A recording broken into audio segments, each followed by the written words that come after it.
Hello students, welcome back to TSJ maths classes.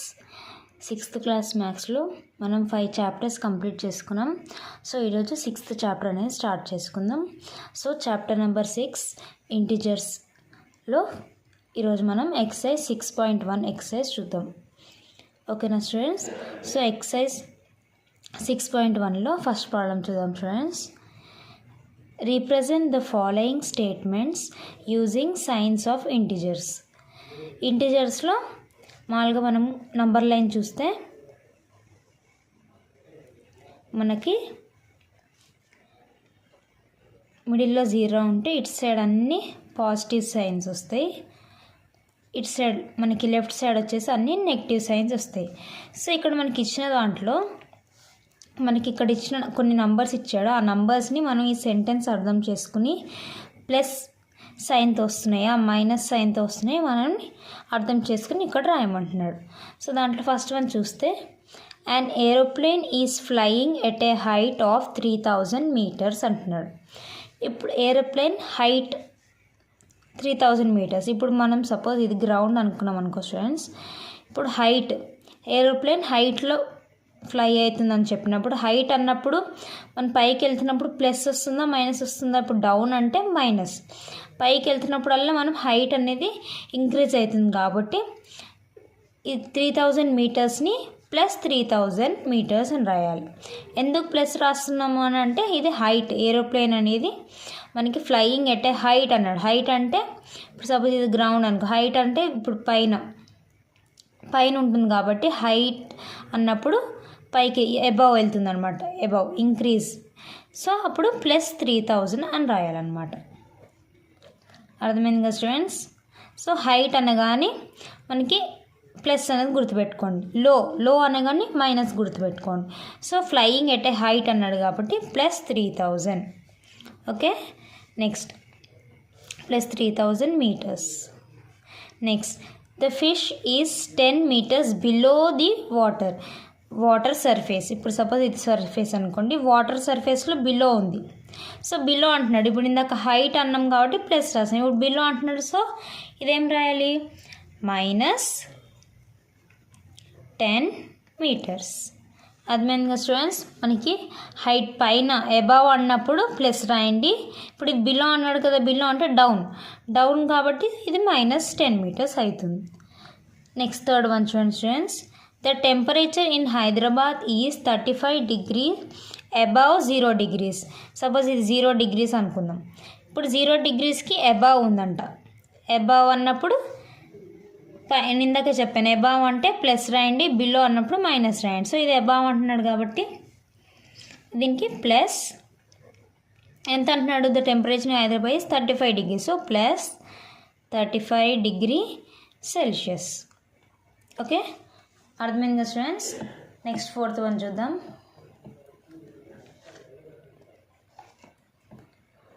Fourth one చూస్తే water freezes at 0 degree temperature. Water freezes at 0 degrees. ఇప్పుడు ఇక్కడ above below ఏమీ లేదు, కానీ ఇంకోటి ఏం చూస్తాం, 0 degrees అని ఇచ్చాడు. 0 degrees అది ప్లస్ ఉండదు మైనస్ ఉండదు. సో 0 degrees అనేది న్యూట్రల్ స్టూడెంట్స్, దీనికి ప్లస్ మైనస్ అని ఉండదు. 0 అనేది ఇప్పుడు ఇందాక చెప్పాను నంబర్ లైన్లో మనకి చూస్తే మిడిల్లో 0 వస్తుంది, ఇటు సైడ్ నెగిటివ్ సైన్స్ వస్తే ఇటన్నీ ప్లస్ పాజిటివ్ వస్తాయి. సో మిడిల్లో 0 ఉంటుంది కాబట్టి 0కి అనేది ప్లస్ మైనస్ అనేది ఉండదు. So 0 is a neutral number. So water freeze at 0 degrees అంటే మీరు ఏం ప్లస్ మైనస్ ఏమి ఉండదు కాబట్టి డైరెక్ట్ ఓన్లీ 0 degrees అని రాసేయండి, 0 degrees Celsius. Okay, next one fifth one చూడండి students. The average temperature at the Mount Everest in January is 36 degree below. ఇక్కడ చూడండి బిలో అని వర్డ్ ఇచ్చాడు, బిలో 0 degrees అన్నాడు. సో బిలో అంటే తక్కువగా students, minus 36 degree Celsius. So క్వశ్చన్ని బాగా అర్థం చేసుకోండి. బిలో అని వర్డ్, అబవ్ అని వర్డ్, బిలో వస్తే మైనస్ పెట్టండి, అబవ్ అని వస్తే ప్లస్ పెట్టండి. Okay students, next 6th one చూద్దాం. The submarine is 500 meters below the surface of the sea. ఇప్పుడు ఇక్కడ మళ్ళీ బిలో వచ్చింది, బిలో అంటే మైనస్. So minus 500 meters. ఓకేనా స్టూడెంట్స్, నెక్స్ట్ 7th వన్ చూద్దాం. The average temperature at Darjeeling in July is 19 degrees Celsius below 0 degrees. ఇప్పుడు 0 degreesకి below ఉందంట. Below అని వర్డ్ వచ్చింది కదా, బిలో అంటే మనది 19 degrees బిలో అన్నాడు కాబట్టి -19 degree Celsius. ఓకేనా స్టూడెంట్స్, నెక్స్ట్ లాస్ట్ వన్ చూడండి. The average low temperature in Visakhapatnam during January is 18 degrees Celsius. So ఇక్కడ ఏమి ఇచ్చాడు, ఈ క్వశ్చన్ ఒకసారి జాగ్రత్తగా వినండి స్టూడెంట్స్. ద యావరేజ్ లో టెంపరేచర్ అని ఇచ్చాడు in Visakhapatnam during January is 18 degrees Celsius. ఇప్పుడు ఇక్కడ యావరేజ్ అంటే ఏంటి, ఇప్పుడు లో అని ఇచ్చాడు కానీ అబౌవ్ బిలో అని ఏమి ఇవ్వలేదు. సో యావరేజ్గా విశాఖపట్నం అనే విలేజ్లో అంట యావరేజ్గా లో టెంపరేచర్ 18 degrees ఉంటుందంట. యావరేజ్గా ఇచ్చాడు కానీ అబౌవ్ బిలో అని ఏమి ఇవ్వలేదు. సో యావరేజ్గా అంటే నార్మల్గా జనవరి అనే మంత్లో యావరేజ్గా ఉండే టెంపరేచర్ ఇది అన్నాడు. సో దీనికి మైనస్ రాయొద్దు, ఏం రాయాలి, +18 degrees Celsius. ఎందుకంటే మనకి ఇది బిలో ఏం కాదు, యావరేజ్ అంటే నార్మల్ టెంపరేచర్ అని. సో నార్మల్ మామూలుగా మనం ఇప్పుడు 18 అంటే ఏంటి, ఇప్పుడు దీనికి సింబల్ పెట్టకపోయినా మనకి ఇది +18 అంటాం కదా. సో అందుకే దీనికి ఏం సింబల్ +18 అని పెట్టేసేయండి. ఎందుకంటే ప్లస్ పాజిటివ్ సింబల్ పెట్టినా పెట్టకపోయినా ఒకటే కాబట్టి ఇక్కడ యావరేజ్ అన్నాడు, నార్మల్ టెంపరేచర్ విశాఖపట్నంలో ఇంత ఉంటుంది అన్నాడు కాబట్టి దీనికి మైనస్ నెగిటివ్ సింబల్ అనేది రాదు. సో ఓన్లీ +18 degrees Celsius అని పెట్టేయండి. సో దీనికి పాజిటివ్ సింబల్ పెట్టేసి 18 degrees Celsius. అర్థమైంది కదా స్టూడెంట్స్. సో ఇది ఫస్ట్ ప్రాబ్లం. మనం క్వశ్చన్ అనేది అర్థం చేసుకుని దీనికి పాజిటివ్ సింబల్ వస్తుందా నెగిటివ్ సింబల్ వస్తుందా అర్థం చేసుకుని పెట్టమన్నాడు అంతే. సో ఇది ఫస్ట్ ప్రాబ్లం స్టూడెంట్స్. నెక్స్ట్ మనం సెకండ్ వన్ చూద్దాం. నెక్స్ట్ సెకండ్ ప్రాబ్లం చూడండి students. Right any 5 negative integers. So ఇందాక నేను చెప్పాను మనకి నంబర్ లైన్లో మిడిల్లో 0 వస్తుంది, ఇటు సైడ్ అన్ని పాజిటివ్ నెంబర్స్ అంటే +1 +2 +3 +4 అలా వస్తాయి. ఇప్పుడు మనకి లెఫ్ట్ సైడ్ చూసుకుంటే -1 -2 -3 అలా సో ఆన్. సో దీంట్లో ఇప్పుడు ఈ నెగిటివ్ అంటే మనకి లెఫ్ట్ సైడ్ ఉండే నెంబర్స్ -1 -2 -3 అలా సో ఆన్. సో వీటిలోంచి ఎనీ 5 నెగిటివ్ ఇంటిజర్స్ రాయమంటున్నాడు. సో ఎనీ 5 అంటున్నాడు కాబట్టి సో స్టార్టింగ్ నుంచి మనం ఎనీ 5 అంటే -1 -2 -3 -4 -5 ఎనీ 5 అన్నాడు. సో ఇవే లైన్గానే రాయొచ్చు అంటే నో, ఎనీవే రాయొచ్చు మనం. సపోజ్ -7 -11 -17 -19. సో ఎనీ 5 ఇప్పుడు మనకి నెగిటివ్ సింబల్ ఉండాలి అంతేగాని నంబర్ ఏదని పెట్టుకోవచ్చు. సో ఎనీ 5 అంటున్నాడు కాబట్టి ఏవన్నా మీ ఇష్టమైన 5 నెగిటివ్ ఇంటిజర్స్ రాయండి. కానీ ఈ మైనస్ సింబల్ అనేది మర్చిపోకండి, ఎందుకంటే మైనస్ పెట్టకపోతే అది పాజిటివ్ ఇంటిజర్స్ అయిపోతాయి. సో నెగిటివ్ ఇంటిజర్స్ అంటే మనకి మైనస్ సింబల్ అనేది ఉండాలి. సో ఇది జాగ్రత్తగా మైనస్ సింబల్ పెట్టుకుని సో ఎనీ 5 ఇంటిజర్స్ మీరు నెగిటివ్ ఇంటిజర్స్ రాసుకోండి స్టూడెంట్స్. ఓకేనా. నెక్స్ట్ థర్డ్ వన్ చూడండి. థర్డ్ ప్రాబ్లంలో ఏమి ఇచ్చాడంటే write any 5 positive integers. So ఇప్పుడే చెప్పాను కదా నంబర్ లైన్లో మనకి లెఫ్ట్ సైడ్ ఉండేవన్నీ నెగిటివ్ ఇంటిజర్స్, 0కి మనకి రైట్ సైడ్ ఉండేవన్నీ positive integers. So positive integers కూడా మనం ఏమైనా రాసుకోవచ్చు అండి. ఎనీ 5 అన్నాడు కాబట్టి మీకు ఇష్టమైనవి రాసుకోండి. నేను ఇక్కడైతే +3 +7 +9 +13 +17 అని రాశాను. ఓకేనా స్టూడెంట్స్. సో పాజిటివ్ ఇంటిజర్స్ అంటే మనకి ప్లస్ సైన్ ప్లస్ సింబల్ అనేది ఉండాలి. సో ఓకేనా. సో ఇవే కాకుండా మీకు ఇష్టమైనవి ఏమైనా రాసుకోండి. సో ఇది థర్డ్ ప్రాబ్లం అనమాట. సెకండ్ ప్రాబ్లం ఏమో 5 నెగిటివ్ ఇంటిజర్స్ రాయమన్నాడు ఎనీ 5. థర్డ్ వన్లో ఎనీ 5 పాజిటివ్ ఇంటిజర్స్ రాయమన్నాడు. ఓకేనా స్టూడెంట్స్. నెక్స్ట్ ఫోర్త్ ప్రాబ్లం చూద్దాం. ఫోర్త్ ప్రాబ్లం ఏమి ఇచ్చాడంటే mark the integers on the number line given below. ఇక్కడ కొన్ని ఇంటిజర్స్ ఇచ్చాడు, పాజిటివ్ ఉన్నాయి నెగిటివ్ కూడా ఉన్నాయి. ఇక్కడ నంబర్ లైన్ ఇచ్చాడు మనకి, ఈ నంబర్ లైన్ వీటిని ప్లేస్ చేయమంటున్నాడు. ఓకేనా స్టూడెంట్స్. సో దాంట్లో ఫస్ట్ వన్ చూసినట్లయితే -4. ఫస్ట్ మనం ఇక్కడ 0 ఉంది కదా, ఫస్ట్ 0 అనేది పెట్టేసుకుందాం మిడిల్లో. ఓకేనా స్టూడెంట్స్? సో ఎప్పుడైనా మీరు నంబర్ లైన్ గీసుకుంటే దాని మిడిల్లో 0 అనేది పెట్టేసుకోండి. ఓకేనా? ఇప్పుడు 0 పెట్టుకున్నారు కదా, ఇప్పుడు -4. -4 అంటే మనకి 0 నుంచి ఇది ఇప్పుడు నెగిటివ్ సింబల్ ఉంది. -4 అంటే మైనస్ ఉంది కాబట్టి -1ని లెఫ్ట్ సైడ్, మనకి 0కి లెఫ్ట్ సైడ్ వెళ్తాయి. పాజిటివ్ సింబల్స్, పాజిటివ్ నెంబర్స్ అన్నీ మనకి 0కి రైట్ సైడ్ వెళ్తాయి. సో ఇక్కడ -4 అంటున్నాడు, ఇక్కడ నుంచి కౌంట్ చేసుకుందాం. 0కి -1, -2, -3, -4. అంతేనా స్టూడెంట్స్? ఇప్పుడు -4 అంటే ఇక్కడ -1 వస్తుంది, ఇక్కడ -2, -3, -4. సో ఇక్కడ -4 అనేది మనం రాసుకుందాం. అర్థమైంది కదా స్టూడెంట్స్?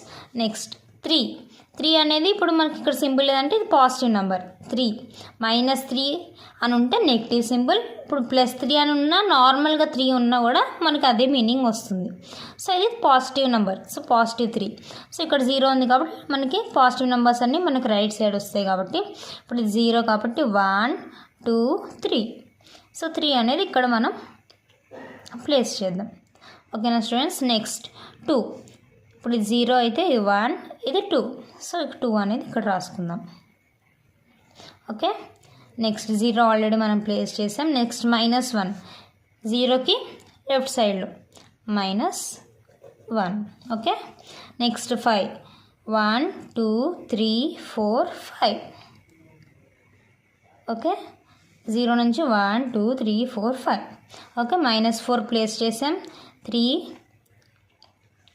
2, 0, -1, 5 ఇవన్నీ ప్లేస్ చేసాం. అర్థమైంది కదా స్టూడెంట్స్?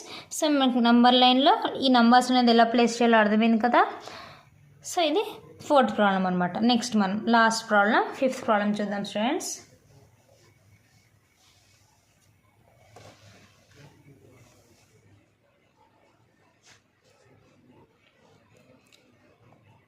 ఫిఫ్త్ ప్రాబ్లం చూడండి.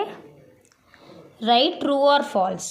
If the statement is false, correct the statement. ఇక్కడ కొన్ని ట్రూ ఆర్ ఫాల్స్ ఇచ్చాడు, వీటిని ట్రూ ఉన్నాయి, ఫాల్స్ ఉన్నాయి. ఏవైతే ఫాల్స్ ఉన్నాయో ఆ స్టేట్మెంట్స్ని మళ్ళీ కరెక్ట్ చేసి రాయమంటున్నాడు. ఓకేనా? దీంట్లో మనం ఫస్ట్ వన్ చూసినట్లయితే -7 is on the right side of -6 on the number line. ఇప్పుడు సపోజ్ మనం నంబర్ లైన్ చూసినట్లయితే ఇప్పుడు ఇక్కడ -6 ఉంది అనుకుందాం. నెక్స్ట్ -7. ఇప్పుడు -7 -6కి రైట్ సైడ్ ఉందా అని అడుగుతున్నాడు. -7 is on the right side of -6. ఇప్పుడు -6కి -7 లెఫ్ట్ సైడ్ ఉంది, కానీ ఇక్కడ ఏమి ఇచ్చాడు? రైట్ సైడ్ అని ఇచ్చాడు. అవునా students? -7 is to the right of -6 అని ఇచ్చాడు. -6కి లెఫ్ట్ సైడ్ ఉంది, కానీ ఇక్కడ రైట్ సైడ్ ఇచ్చాడు. సో ఇది ట్రూ స్టేట్మెంటా? No, false. అవునా స్టూడెంట్స్? ఇది ఫాల్స్ స్టేట్మెంట్. ఇప్పుడు మనం ఏం చేయాలి? దీన్ని కరెక్ట్ చేయాలంటే ఇప్పుడు ఏమని రాయాలి మనం? Correct statement -7 is on the left side of -6. ఈ రైట్ బదులు మీరు లెఫ్ట్ అని రాయాలి. అర్థమైంది కదా స్టూడెంట్స్? ఈ స్టేట్మెంట్ అంతా యాజ్ ఇట్ ఈస్ రాయండి. -7 is on the left side of -6 అని రాయండి. అప్పుడు ఈ స్టేట్మెంట్ ట్రూ అవుతుంది. ఇప్పుడు అదే అన్నాడు కదా, ఫాల్స్ అయితే ఆ స్టేట్మెంట్ని కరెక్ట్ చేయమంటున్నాడు. సో కరెక్ట్ స్టేట్మెంట్ మీరు కింద రాయండి. Next 0 is a positive number అన్నాడు. Second one, 0 is a positive number. ఇందాకే చెప్పాను మీకు ఆల్రెడీ ఫస్ట్ ప్రాబ్లంలో, 0 అనేది మనకి పాజిటివ్ నెంబర్ కాదు, నెగిటివ్ నెంబర్ కాదు, ఇది neutral. So 0 is a positive number అంటే no, false. Okay, next 9 is on the right side of 0. ఇప్పుడు నంబర్ లైన్లో మనకి మిడిల్లో 0 ఉంటుంది. తర్వాత ఇది 9 అనేది పాజిటివ్ నెంబరే కదా. సో 1, 2, 3, 4 అని ఇలా. ఇప్పుడు సపోజ్ ఇక్కడ 9 వచ్చింది అనుకుందాం. ఇప్పుడు 0కి ఇది రైట్ సైడ్ ఉంది కదా, 9 is on the right side of 0. So true statement అంటే ఎస్, ట్రూ. నంబర్ లైన్లో మనకి 9 అనేది 0కి రైట్ సైడ్ ఉంది అన్నాడు. సో ట్రూ స్టేట్మెంట్ ఇది. నెక్స్ట్ లాస్ట్ వన్ చూడండి. -1 is an integer which lies between -2 and 0. ఇప్పుడు -1 అనేది, ఇప్పుడు ఇది నంబర్ లైన్ అనుకున్నాము.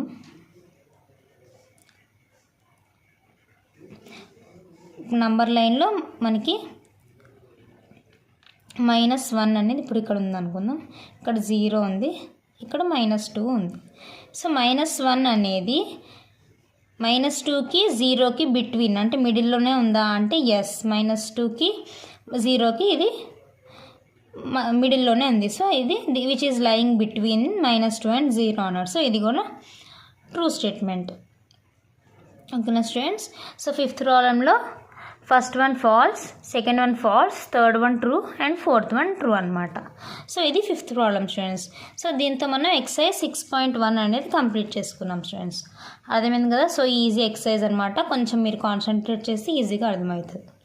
ఓకేనా స్టూడెంట్స్. నెక్స్ట్ ఎక్సర్సైజ్ మళ్ళీ కలుద్దాం students. Thank you for watching students.